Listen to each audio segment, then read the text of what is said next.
Em Marcos 3, a missão de Jesus está sob ataque após anunciar a vinda do reino de Deus.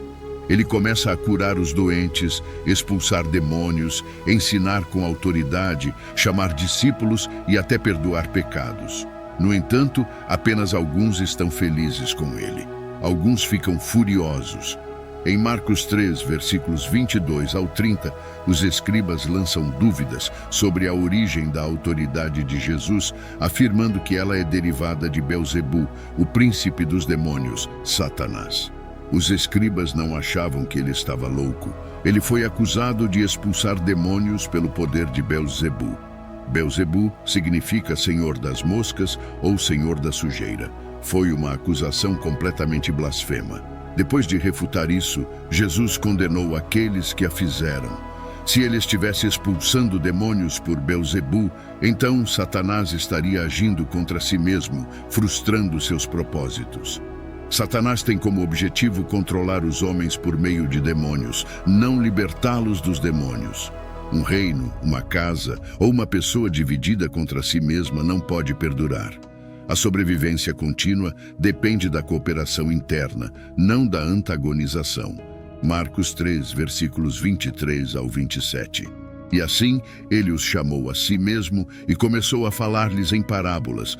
Como Satanás pode expulsar Satanás? Se Satanás se levantou contra si mesmo e está dividido, ele não pode permanecer, mas está acabado. Ninguém pode entrar na casa do homem forte e saquear seus bens, a menos que primeiro amarre o homem forte e então saqueará sua casa. A acusação dos escribas era, portanto, absurda. Na verdade, o Senhor Jesus estava fazendo exatamente o oposto do que eles diziam. Seus milagres significavam a queda de Satanás, em vez de sua destreza. Isso é o que o Salvador quis dizer quando disse: ninguém pode entrar na casa de um homem forte e saquear seus bens, a menos que primeiro amarre o homem forte e então saqueará sua casa. Satanás é o homem forte. A casa é seu domínio. Ele é o Deus desta era. Seus bens são as pessoas sobre as quais ele exerce domínio. Jesus é aquele que amarra Satanás e saqueia sua casa. Na segunda vinda de Cristo, Satanás será amarrado e lançado no abismo por 1000 anos. A expulsão de demônios pelo Salvador durante seu ministério na terra foi uma previsão de sua eventual amarração do diabo. Jesus afirma que veio amarrar o homem forte, que se refere a Satanás, para que ele, como o homem mais forte, possa saquear a casa de Satanás. Esta é a explicação de Jesus para os eventos que encontramos em Marcos 1 ao 3. Jesus olhou para cada vida liberta da dominação de Satanás e disse: estou saqueando o reino de Satanás uma vida de cada vez. Não há nada em nossa vida que precise permanecer sob a dominação de Satanás. Nosso Senhor ressuscitado é aquele que amarra o homem forte e saqueará sua casa. Satanás é forte e ele guarda suas posses com ciúmes. Cristo se referiu a Satanás como o príncipe deste mundo em 3 ocasiões separadas. Os ensinamentos da Bíblia deixam claro que as pessoas que habitam a terra estão sob o domínio do mundo, de sua astúcia e engano. Ou são crentes em Cristo e são conduzidas pelo Espírito Santo de Deus. Não há terreno neutro. A palavra de Deus traça as linhas. João 14, verso 30. Já não falarei muito convosco, porque vem o príncipe do mundo e ele nada tem em mim. Satanás também é chamado de o Deus deste mundo, 2 Coríntios 4, verso 4. No caso em que o Deus deste mundo cegou as mentes dos incrédulos para que não vejam a luz do Evangelho da glória de Cristo, que é a imagem de Deus. Os incrédulos estão presos à verdade do Evangelho pelo esquema de Satanás ao promover filosofias falsas no mundo. As filosofias de Satanás são as fortalezas nas quais as pessoas estão aprisionadas e devem ser libertadas por Cristo. Em Efésios 2, verso 2, Satanás também é chamado de príncipe da potestade do ar. Satanás não é o governante final, mas é um príncipe no sentido de que homens maus o estabeleceram como seu soberano e são santos em sua retaguarda e armadilha de obediência. Satanás é o governante do mundo em João 12, verso 31. Agora é o julgamento deste mundo. Agora o príncipe deste mundo será expulso. O espírito deste mundo foi julgado pela forma como tratou Jesus na cruz. Além de julgar o mundo, a cruz derrotou Satanás. Agora o príncipe deste mundo será expulso. As derrotas do mundo e de Satanás foram a vitória de Deus e a vitória do povo de Deus. Este mundo pode ser definido como uma cultura que é contrária a Jesus. Satanás, o grande adversário de Deus, é o líder e governante desta cultura. Satanás é um homem forte que tem qualidades malignas. A Bíblia o chama de o maligno. O caráter maligno de Satanás foi forjado no momento em que seu orgulho o levou a se revoltar contra o trono de Deus. Esta criatura passou de um ser maravilhoso e perfeito, chamado Lúcifer, que habitava na luz e glória do céu, para Satanás, o governante das trevas deportado para a terra. Os nomes atribuídos a Lúcifer após sua queda refletem seu caráter. Satanás é um desses nomes e significa adversário ou opositor. É por isso que Jesus teve que amarrá-lo. Ele é um opositor e não abrirá mão de seus bens voluntariamente. Sua aflição revela que ele passou de Lúcifer, significando o resplandecente, para um nome que significa adversário, aquele que se opõe a todos e a tudo identificado com Deus. Além disso, seu nome é o Diabo, usado em mais de 30 instâncias no Novo Testamento, e significa acusador ou difamador. O diabo é o principal acusador do povo de Deus. Por isso os santos se alegram quando Deus finalmente o lança para baixo. No versículo 3, o diabo é chamado de grande dragão vermelho. Os versículos seguintes o referem repetidamente como um dragão. E João também chama o diabo de serpente antiga no versículo 9. Isso é uma referência à sua decepção no jardim do Éden. Um dragão é essencialmente uma serpente enorme. Ele é uma criatura destrutiva que também pode aparecer como um anjo de luz, manipulando você através do atrativo sedutor do desejo. No entanto, Jesus é mais forte que o homem forte. Somente ele combinou o homem forte e nos resgatou de seu domínio. João 12, verso 31. Agora é o julgamento deste mundo. Agora o príncipe deste mundo será expulso. Jesus veio para esmagar o diabo. Primeiro, Jesus veio para derrotar o diabo. Podemos perder de vista este ponto, já que os evangelhos contêm muitas histórias. No final das contas, os evangelhos tratam da vitória de Jesus sobre Satanás através da cruz. Jesus expulsou Satanás, o grande adversário deste mundo. O povo de Deus foi libertado da autoridade de Satanás. Foi por desobediência que o homem foi expulso do jardim do Éden, por ter se submetido ao príncipe deste mundo. Agora, pela perfeita obediência de Jesus na cruz, o príncipe deste mundo será deposto de sua ascendência presente. Colossenses 2, versos 14 e 15, descreve vividamente a derrota de Satanás na cruz, anulando o escrito de dívida que consistia em decretos contra nós e que nos era hostil. E ele o removeu, pregando-o na cruz, e despojando os principados e as potestades, os exibiu publicamente, e deles triunfou por meio dele. Satanás utiliza todos os instrumentos ao seu comando para atormentar, atrair, bloquear e ferir o povo de Deus. Paulo nos lembra em Efésios 6, versículos 12 ao 16. Pois a nossa luta não é contra carne e sangue, contendendo apenas com oponentes físicos, mas sim contra os governantes, contra as potestades, contra as forças mundiais desta presente escuridão, contra as forças espirituais da maldade nos lugares sobrenaturais celestiais. Portanto, vistam toda a armadura de Deus para que possam resistir com sucesso e manter sua posição no dia mau de perigo. Tendo feito tudo o que a crise exige, mantenham-se firmes em seus lugares, totalmente preparados, inabaláveis, vitoriosos. Assim, mantenham-se firmes e segurem o largo cinto da verdade. Integridade pessoal, coragem moral em volta da cintura.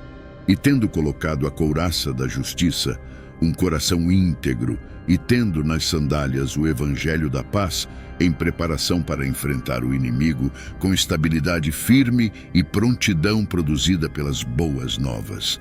Acima de tudo, levantem o escudo protetor da fé, com o qual podem extinguir todas as setas flamejantes do maligno. Este conflito não deixa o cristão indefeso. Deus proporciona o poder para nos dar a vitória sobre Satanás. É por isso que Jesus proclamou em João 10, verso 10: "O ladrão vem somente para roubar, matar e destruir. Eu vim para que tenham vida e a tenham em abundância." Enquanto Satanás é o príncipe deste mundo, Jesus é o príncipe da paz. Na profecia de Isaías sobre o Messias que está por vir, ele diz: "Porque um menino nos nasceu, um filho nos foi dado, e o governo estará sobre os seus ombros. E ele será chamado Maravilhoso Conselheiro, Deus Poderoso, Pai Eterno, Príncipe da Paz." Isaías 9, verso 6. A palavra hebraica para paz, shalom, é frequentemente usada para expressar a calma e tranquilidade de indivíduos, grupos e nações. Em nosso estado pecaminoso, somos inimigos de Deus, mas Deus claramente mostra e comprova seu próprio amor por nós pelo fato de que, enquanto éramos ainda pecadores, Cristo morreu por nós. Romanos 5, verso 8. Devido ao sacrifício de Cristo, somos restaurados a uma relação de paz com Deus. Romanos 5, verso 1. Portanto, uma vez que fomos justificados, ou seja, absolvidos do pecado, declarados sem culpa perante Deus pela fé, compreendamos o fato de que temos paz com Deus e a alegria da reconciliação com Ele por meio de nosso Senhor Jesus Cristo, o Messias, o ungido.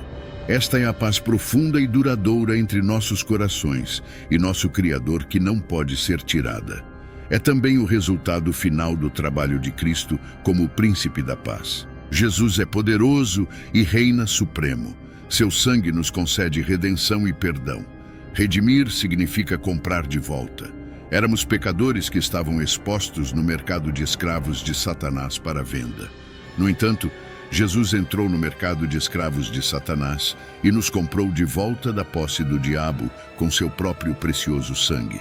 Assim como os israelitas no Egito, transfere o poder do sangue de Jesus do reino do potencial para a nossa vida diária prática.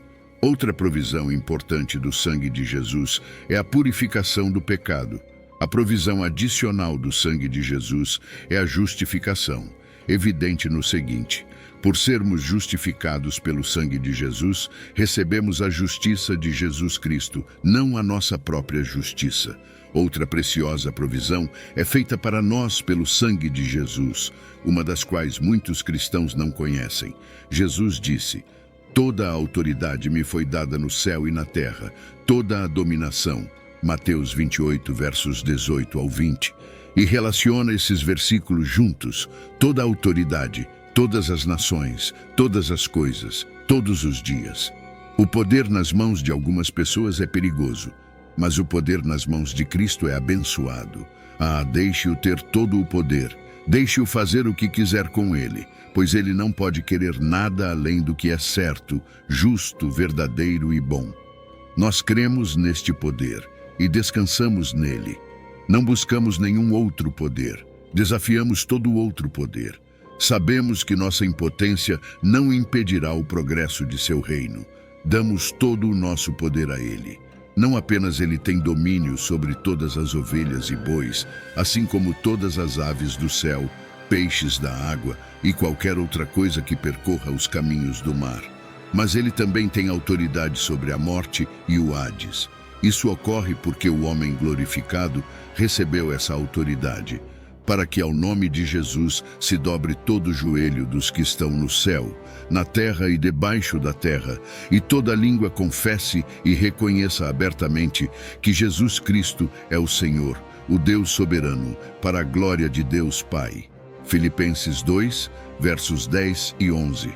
Os fariseus não podiam suportá-lo, mas descobriram que não podiam detê-lo. Pilatos não encontrou nenhuma falha nele. As testemunhas não conseguiram que seus testemunhos concordassem. Herodes não podia matá-lo. A morte não podia lidar com ele, e a sepultura não podia segurá-lo. Jesus tem a chave da morte e do Hades. Na vida cotidiana, a chave é um símbolo de verdadeira propriedade e poder. Quando o inquilino devolve a chave ao senhorio, o proprietário mais uma vez tem controle sobre a posse da casa. Nosso Senhor Jesus Cristo ainda permanece supremo. Esse é o propósito dele ao vir à terra, porque Deus enviou Jesus para destruir as obras do diabo. A razão bíblica pela qual Deus enviou Jesus ao mundo está detalhada em 1 João 3, verso 8. Aquele que pratica o pecado é do diabo, porque o diabo peca desde o princípio. Para isto o Filho de Deus se manifestou, para destruir as obras do diabo. Foi uma missão sagrada, executada com a precisão de um ataque militar bem planejado há alguns milhares de anos, quando o Filho de Deus pousou em solo estrangeiro atrás das linhas inimigas para demolir algo. Ele teve sucesso no que se propôs a realizar. As obras do diabo que Jesus destruiu incluem a decepção. Jesus é a verdade. O pecado, Jesus é nossa justiça. E a morte, Jesus é a ressurreição e a vida. Através de sua santidade, da excelência de seu sacrifício e da ação de sua graça, Jesus arruinou a obra de Satanás. E vós estáis mortos nos vossos delitos e pecados, nos quais andastes outrora, segundo o curso deste mundo, segundo o príncipe da potestade do ar, do espírito que agora opera nos filhos da desobediência. Entre eles, todos nós também antes andávamos nos desejos da nossa carne, fazendo a vontade da carne e dos pensamentos, e éramos por natureza filhos da ira, como também os demais. Mas Deus, sendo rico em misericórdia, por causa do grande amor com que nos amou, estando nós ainda mortos nos nossos delitos, nos vivificou juntamente com Cristo. Pela graça, pois, sois salvos.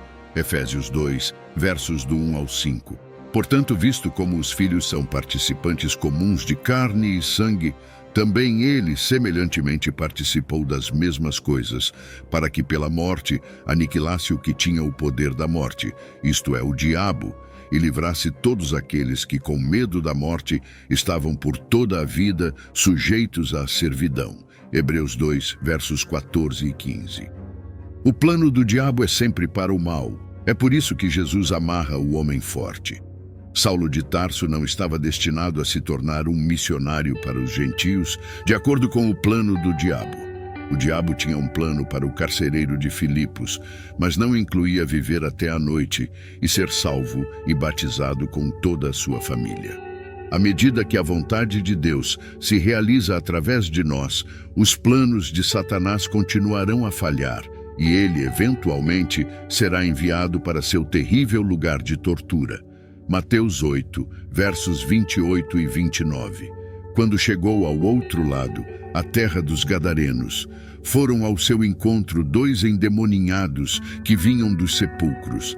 Eram tão ferozes que ninguém podia passar por aquele caminho. Eles gritaram: "O que você quer conosco, Filho de Deus? Você veio aqui nos atormentar antes do tempo determinado de julgamento?" Nosso Senhor Jesus Cristo ainda permanece supremo. Pai Celestial, em humildade me aproximo de Ti, reconhecendo minha falibilidade diante da perfeição dos Teus caminhos. Perdoa-me, Senhor, por vezes ter me precipitado em meus próprios planos, negligenciando a importância de ouvir e seguir a Tua orientação. Hoje, clamo por misericórdia e perdão. Amado Pai, sonda meu coração e revela as áreas em que tenho me desviado do Teu propósito. Ajuda-me a cultivar disciplinas espirituais que fortaleçam meu relacionamento contigo. Que eu não apenas busque a Tua presença em momentos de necessidade, mas que desenvolva o constante hábito de adorar e ouvir a Tua voz, superando as distrações do mundo ao meu redor. Ao me submeter a Ti, reconheço que Tu és o verdadeiro guia do meu caminho. Capacita-me, Pai, a seguir Teus passos com fidelidade e obediência. Que o Espírito Santo me conduza ao arrependimento genuíno e à transformação interior. Em nome de Jesus, o Redentor que oferece perdão e renovação. Que com nossos corações gratos e confiantes, abracemos a supremacia de nosso Senhor Jesus Cristo sobre todas as forças do mal. Assim como a chave da morte e do Hades permanece em suas mãos, que nossa vida seja um testemunho vivo de sua vitória sobre o diabo e suas obras. Que possamos, através da graça e orientação divinas, resistir às artimanhas do maligno, permanecendo firmes na armadura de Deus.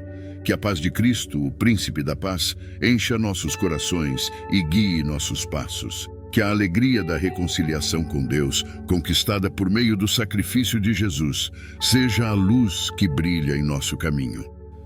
Até a próxima!